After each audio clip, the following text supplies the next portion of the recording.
Welcome back to our reading of A Christmas Carol. We are on part number 28. This story can be a little scary at times, so we always advise listener discretion. And we'll begin. Let's see, where did we leave off? Holding up his hands in a last prayer to have his fate reversed, he saw an alteration in the phantom's hood and dress.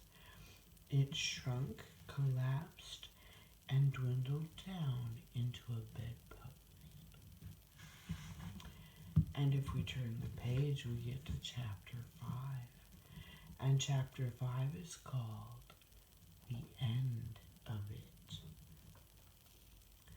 Yes, and the bedpost was his own. The bed was his own. The room was his own. Best and happiest of all, the time before him was his own to make amends in. I will live in the past, the present, and the future, Scrooge repeated as he scrambled out of bed. The spirits of all three shall strive within me. Oh, Jacob Marley, heaven and Christmas time be praised for this. I say it on my knees, old Jacob, on my knees. He was so fluttered and so glowing with good intentions that his broken voice would scarcely answer to his call. He had been sobbing violently in his conflict with the spirit, and his face was wet with tears. "They are not torn down," cried Scrooge, folding one of his bed curtains in his arms. "They are not torn down, rings and all. They are here. I am here. The shadows of the things that would have been may be dispelled.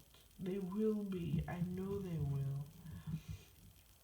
His hands were busy with his garments all this time, turning them inside out, putting them on upside down, tearing them, mislaying them, making them parties to every kind of extravagance. "I don't know what to do," cried Scrooge, laughing and crying in the same breath, and making a perfect fool of himself with his stockings. "I am as light as a feather. I am as happy as an angel. I am as merry as a schoolboy.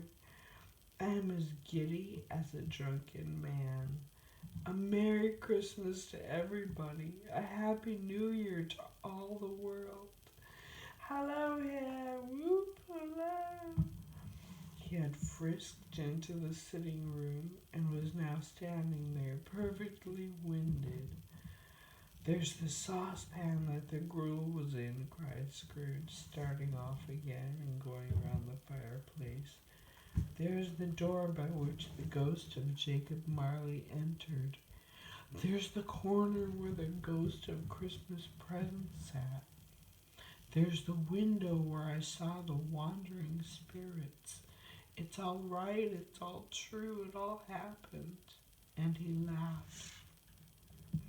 Really, for a man who had been out of practice for so many years, it was a splendid laugh, a most illustrious laugh, the father of a long, long line of brilliant laughs.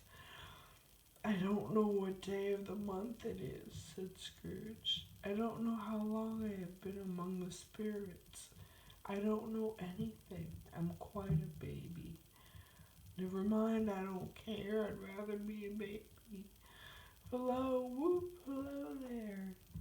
He was checked in his transports by the churches ringing out the lustiest peals he had ever heard.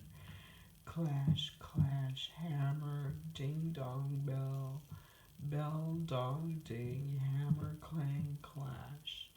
Oh, glorious, glorious. Running to the window, he opened it and put out his head.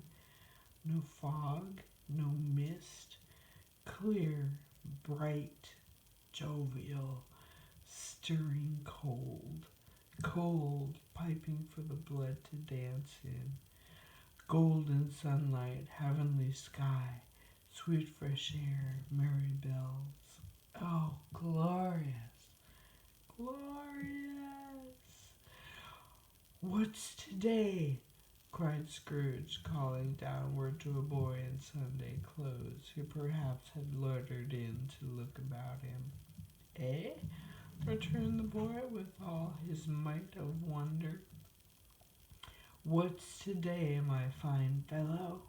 Said Scrooge. Today? Replied the boy. Why, Christmas Day. It's Christmas Day, said Scrooge to himself. I haven't missed it. The spirits have done it all in one night. They can do anything they like. Of course they can. Of course they can. Hello, my fine fellow. Hello, returned the boy. Do you know the poulterers in the next street but one at the corner? Scrooge inquired. I should hope I did, replied the lad. Ah, an intelligent boy, said Scrooge, a remarkable boy. Do you know whether they've sold the prize turkey that was hanging up there? Not the little prize turkey, the big one. Why, the one as big as me, returned the boy. What a delightful boy, said Scrooge. It's a pleasure to talk to him. Yes, my buck. It's hanging there now, replied the boy. Is it? Go and buy it. Walker, exclaimed the boy. No, no, said Scrooge. I'm in earnest. Go and buy it, and tell him to bring it here, that I may give them directions where to take it. Come back with the man, and I'll give you a shilling. Come back with him in less than 5 minutes, and I'll give you half a crown. The boy was off like a shot. He must have had a steady hand and a trigger who could get a shot off half so fast. I'll send it to Bob Cratchit's, whispered Scrooge, rubbing his hands and splitting with a laugh. He shan't know who sends it. It's twice the size of Tiny Tim. Joe Miller never made a joke such as sending it to Bob's will be. The hand in which he wrote the address was not a steady one, but write it he did somehow, and went downstairs to open the street door, ready for the coming of the poulterer's man. As he stood there waiting for his arrival, the knocker caught his eye. I shall love it as long as I live, cried Scrooge, patting it with his hand. I scarcely ever looked at it before. What an honest expression it has in its face. It's a wonderful knocker. Here's the turkey. Hello, Whoop, how are you? Merry Christmas. It was a turkey. He never could have stood upon his legs, that bird. He would have snapped them off short in a minute like sticks of sealing wax. Why, it's impossible to carry that to Camden Town, said Scrooge. You must have a cab. The chuckle with which he said this, and the chuckle with which he paid for the turkey, and the chuckle with which he paid for the cab, and the chuckle with which he recompensed the boy were only to be exceeded by the chuckle with which he sat down breathless in his chair again, and chuckled till he cried. Shaving was not an easy task, for his hand continued to shake very much, and shaving requires attention even when you don't dance while you're at it. I can just see him with shaving soap on his face, dancing all around, lifting up his knees. But if he had cut the end of his nose off, he would have put a piece of sticking plaster over it and been quite satisfied. He dressed himself all in his best, and at last got out into the streets. The people were by this time pouring forth, as he had seen them with the ghost of Christmas present, and walking with his hands behind him, Scrooge regarded every one with a delighted smile. He looked so irresistibly pleasant, in a word, that 3 or 4 good-humored fellows said, "Good morning, sir. A Merry Christmas to you."